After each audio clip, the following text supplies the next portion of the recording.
অনেক সময় আমরা কোনো কিছু না জেনে বা না বুঝেই অনেকজনের হেল্প করে থাকি।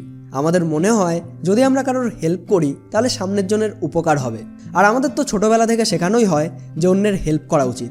আর আমিও আপনাদেরকে বেশ কিছু ভিডিওতে বলেছি যে অন্যের হেল্প করাটা কেন প্রয়োজন। বাট আজ আমি আপনাদেরকে বলবো কখন কখন অন্যের হেল্প করা আপনাদের জন্য খারাপ হতে পারে।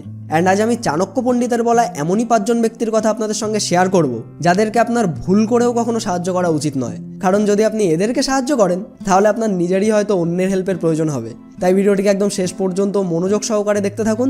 সো চলুন আর বেশি কথা না বাড়িয়ে আজকের ভিডিওটি শুরু করা যাক। So number 1, bad woman. যে সমস্ত মেয়েদের চরিত্র খারাপ হয় তাদেরকে কখনোই সাহায্য করবেন না। যারা সমাজে বদনাম হয়ে গেছে, এরা নিজেও খারাপ হয়েছে, নিজেদের ফ্যামিলির নামও বদনাম করেছে, আর এদেরকে সাহায্য করলে এরা হয়তো আপনার সম্মানকেও নষ্ট করে দেবে। এদের সাথে থেকে যদি আপনি এদেরকে হেল্প করেন তাহলে কেউ আপনাকে এটা বলবে না যে আপনি ভালো লোক, বরং আপনাকে সবাই খারাপ বলবে। এরকম মহিলাদের শুধু টাকার নেশা থাকে। এরা সময় হলে নিজের আসল রূপ দেখিয়ে আপনাকে সমস্যায় ফেলবে এবং আপনাকে শারীরিক ও মানসিক দিক থেকেও দুর্বল করে দেবে। তাই চাণক্যজি বলেন, যদি কোনো মানুষ চরিত্রহীন স্ত্রীর ফাঁদে পড়ে তাহলে সে নিজের নাম তো খারাপ করবেই, সাথে সাথে তার ফ্যামিলির নামও বদনাম করে দেবে। তাই এরকম মহিলাদের সঙ্গে বন্ধুত্ব করা বা সাহায্য না করাটাই বেটার। Number 2, সরোফুল person. এরপর চাণক্যজি যাদেরকে আমাদের সাহায্য করতে বারণ করেছেন তারা হলো সবসময় দুঃখী থাকা লোক। আপনি আপনার চারপাশে এমন কিছু লোক অলওয়েজ দেখতে পাবেন যে সবসময় দুঃখী থাকে। এরা সবসময় বলে আমাদের সাথেই সব কিছু খারাপ হয়। এরা কোনো ভালো কিছু দেখতেই পারে না। এদের ব্রেনে সবসময় শুধু নেগেটিভ কথাই আসে, আর তাই এরা সবসময় অন্যের ভেতরেও নেগেটিভ কিছুই খোঁজার চেষ্টা করে। এরা সবসময় নিজের ফ্যামিলি, বাবা মা, ভাগ্যকে দোষ দেয়। যারা বলে হে ভগবান, কেন আমাকে যে এই ফ্যামিলিতে জন্ম দিয়েছো, আমার বাবা মা মোটেই ভালো না। অর্থাৎ এরা কখনোই নিজের ভুল দেখে না আর অলওয়েজ অন্যের খুশি দেখেও হিংসা করে। তাই আপনি এরকম লোককে কখনোই হেল্প করতে পারবেন না, কারণ এদেরকে হেল্প করলে এরা তাদের দুঃখের জন্য আপনাকেই দায়ী করবে। নাম্বার 3, অ্যাডিক্টেড পারসন বা নেশাগ্রস্ত লোক। নেশা দু রকমের হয়ে থাকে। একটি হলো টাকা, সম্পত্তির নেশা, অহংকার, আর দ্বিতীয়টা আপনি জানেন, মদ, সিগারেট, ড্রাগ, সেক্স।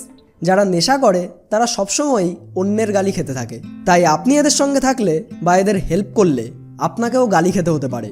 আপনি হয়তো এদের ভালো করতে যাবেন আর উল্টে আপনিই ফেঁসে যাবেন। এরা নেশার ঘরে কোনো খারাপ কাজ করলে সেখানেও আপনিই দোষী হবেন, কারণ এদের কাছে আপনিই ছিলেন আর এদেরকে আপনিই হেল্প করেছিলেন। তাই এই সমস্ত লোকেদের থেকে অলওয়েজ দূরে থাকাই better. Number 4, bad হ্যাবিটেড person. So এরপর চাণক্যজি যাদেরকে হেল্প করতে বারণ করেছেন তারা হলো খারাপ কাজে যুক্ত থাকা লোক। যে সমস্ত লোকের খারাপ অভ্যাস আছে সেই সমস্ত লোক, যেমন যারা চুরি করে, মারপিট করে, জুয়া খেলে, মেয়েদের অপমান করে, এই সমস্ত লোকেদের থেকে অলওয়েজ দূরে থাকুন। কারণ কথায় বলে কয়লার সঙ্গে থাকলে আপনার হাতটিও কালো হয়ে যাবে। তাই এই সমস্ত লোকেদেরকে হেল্প করা তো দূরের কথা, এদের সাথে থাকা উচিত নয়। সো নাম্বার 5, ডাল পিপল। তো সবশেষে চাণক্যজি যাদের হেল্প করতে বারণ করেছেন তারা হলো মূর্খ ব্যক্তি। অর্থাৎ সেই সমস্ত ব্যক্তি যাদের বুদ্ধি কম বা যাদের ব্রেন তো আছে কিন্তু সেটি তারা ব্যবহারই করে না। আর আপনি যদি এদেরকে হেল্প করেন তাহলে আপনার হয়তো মনে হবে যে আপনি এদের ভালো করছেন, কিন্তু এই সমস্ত ব্যক্তিদের মনে হবে যে আপনি তাদের ক্ষতি করতে চান। এতে হয়তো আপনার কোনো গোপন উদ্দেশ্য আছে, আর এই কারণে তারা আপনার সঙ্গে তর্ক করবে, যার কোনো কারণই হয়তো আপনি খুঁজে পাবেন না।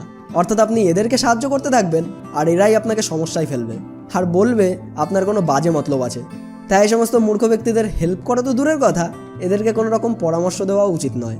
তো চলুন আরও একবার একসঙ্গে দেখে নিই যে 5 জন ব্যক্তিকে চাণক্যজি হেল্প করতে বারণ করেছেন। সো নাম্বার 1, ব্যাড ওম্যান বা চরিত্রহীন মহিলা। নাম্বার 2, সরোফুল পারসন বা যারা অলওয়েজ দুঃখীই থাকে। নাম্বার 3, অ্যাডিক্টেড পারসন অর্থাৎ যারা অলওয়েজ নেশাগ্রস্ত থাকে। নাম্বার 4, ব্যাড হ্যাবিটেড পারসন অর্থাৎ যাদের কোনো বাজে অভ্যাস রয়েছে। হ্যান্ড নাম্বার 5, ডাল পিপল বা মূর্খ ব্যক্তিদের। তো আপনি কি এই 5 ধরনের লোকদেরকে কখনো সাহায্য করেছেন? সেটা অবশ্যই আমাদেরকে কমেন্ট করে জানিয়ে দিন। ভিডিওটি একটুও কাজের মনে হলে লাইক করুন, শেয়ার করুন আপনার বন্ধুদের সঙ্গে, আর এখনও আমাদের চ্যানেলটিকে সাবস্ক্রাইব না করে থাকলে এখনই সাবস্ক্রাইব করে পাশের বেল আইকনটিকেও প্রেস করে রাখুন এমনই সমস্ত লাইফ চেঞ্জিং ভিডিও সবার প্রথমে পাওয়ার জন্য। সম্পূর্ণ ভিডিওটি দেখার জন্য আপনাকে অসংখ্য ধন্যবাদ। আপনার সময় অনেক অনেক অনেক ভালো কাটুক।